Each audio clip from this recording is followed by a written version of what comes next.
বাংলায় বলতে ইচ্ছে করছে কিন্তু বাংলায় বলবো না কারণ অনেকে আছেন যারা বাংলা বুঝতে পারেন না. There are so many people who have come from outside, so I think I should tell my whatever I want to say. I will be speaking in Bengali না, English-এ বলবো, ঠিক আছে?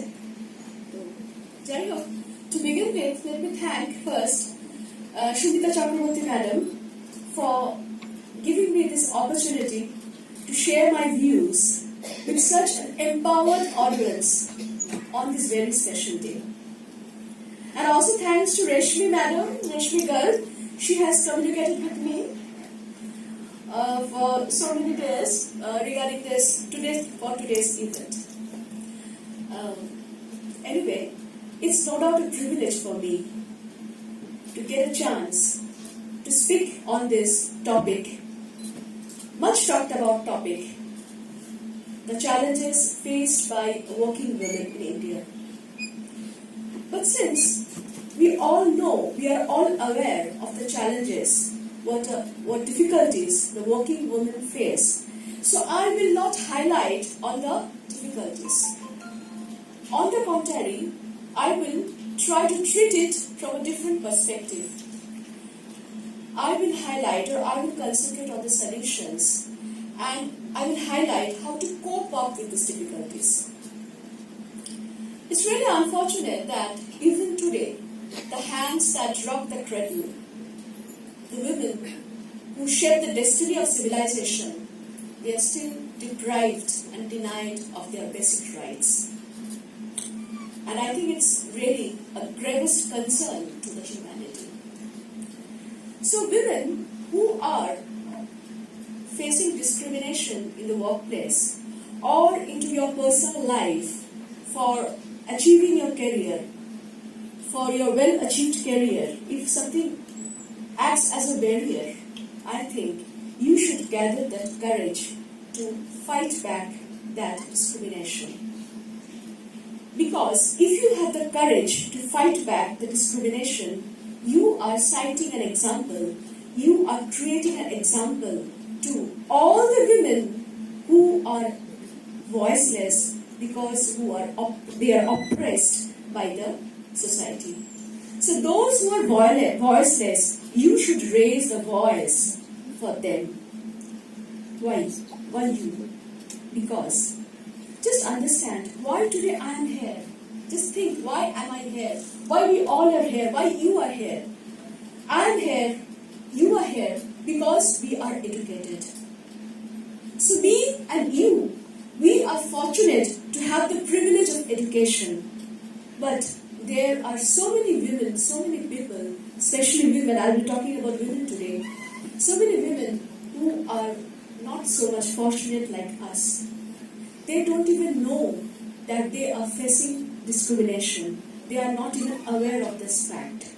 But if you cite an example, if you create something new, some face challenges, motivate others, then they will follow you.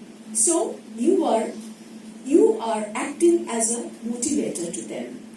And they will realize that they are suffering and they can also raise their voice. So we, from this privileged platform, let us take an oath today that we who are empowered women, we are not facing discrimination much, we are fortunate, we should raise the voice for the voiceless who are facing discrimination, especially the underprivileged class. Now, while talking about all these things, let me tell that suppose something wrong happens to you. So you are having the courage and you should gather the courage to fight back. And during this journey, you will always have two options. The life is yours, the journey is yours, the choice is also yours. You have to choose that road, that path, which is the road of justice. And at the same time, you should also be prepared for the consequences, because most of the people are fearful of the consequences, so they remain confused throughout their life, so they can't take any decisions. But you have to find out the potential lying within you. We are all blessed with some kind of potential, and you have to identify the potential and bring that potential in the front, arouse that potential, and help yourself as well as the others surrounding you to fight back, to reciprocate that discrimination. During this fight, during this journey, I told you that there are two options and you are choosing one option. Suppose one option is right, one choice is right, you are successful in fighting back. Please do have the courage and have the broadness to share that thing with others. Because when you are sharing your success, people will get inspired. At the same time, if your option was wrong, that might happen. If your choice was wrong, if you are a failure, please also share that with the other people so that they can learn from your mistakes. That means you are empowering the people to have the right choice. It's very important. You are empowering people to have the right choice. So, this is your contribution to the society. Mind that we are getting so much from life, we are getting so much from society. So, it is our duty also to give back to the society, give back to the life.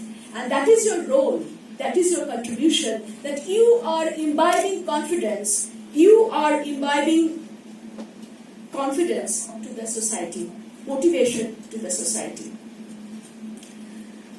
One more thing, while motivating, suppose, as I told you, there are two options. Suppose one thing goes wrong, then what will you do? It might happen. There is a failure. Will you be stagnant? No, you cannot be stagnant. The steps after the failure which you will take will decide your future. After the failure, the steps which you will take will decide your future. So, just gather your 100%, take risks, explore other possibilities, and back up your risks with your 100% effort. Rise up, stand again, and then again take other more risks so that one day you will be successful somehow or other. Now, discussing about all these things, there is also one more thing I want to say. That is, we, the privileged class, sometimes take a wrong notion about the liberalization of women. Sometimes the privileged class who are showered with the abundance, they think that liberalization of women is something to show off. I don't think so. While demanding for the justice, while demanding respect, you should also be worthy of being respected. Our country has a great heritage, great culture. So, whenever you are demanding respect, you should also stay rooted to your culture.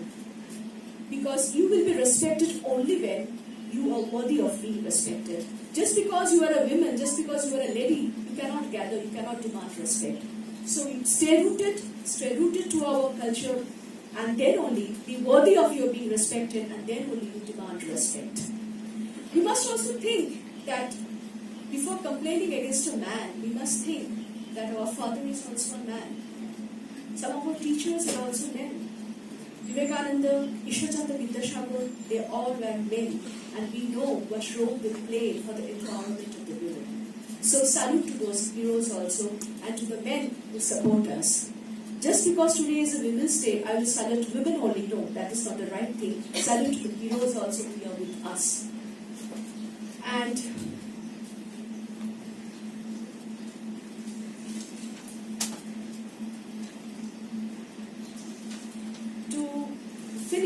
to sum up. So what we are summing up, to sum up, we always should protest against any discrimination.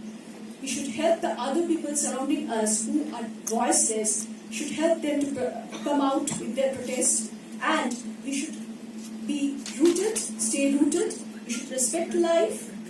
At the same time, we should take an oath to empower at least one single woman. If we can empower one woman, if every empowered woman can empower one woman, just see how the world will be in the future. No doubt the world will be a better place to live. To conclude, let me quote a famous quotation. Allow me to read out the quotation because I don't want any distortions. I would love to see a world where the women let their confidence roar from a rooftop, their cups run over with self-assurance, their voices resound to access the pinnacle of power. Thank you. Thank you very much, ma'am. Very nice thoughts. Life lived for others is well lived. To sum up, she meant this only.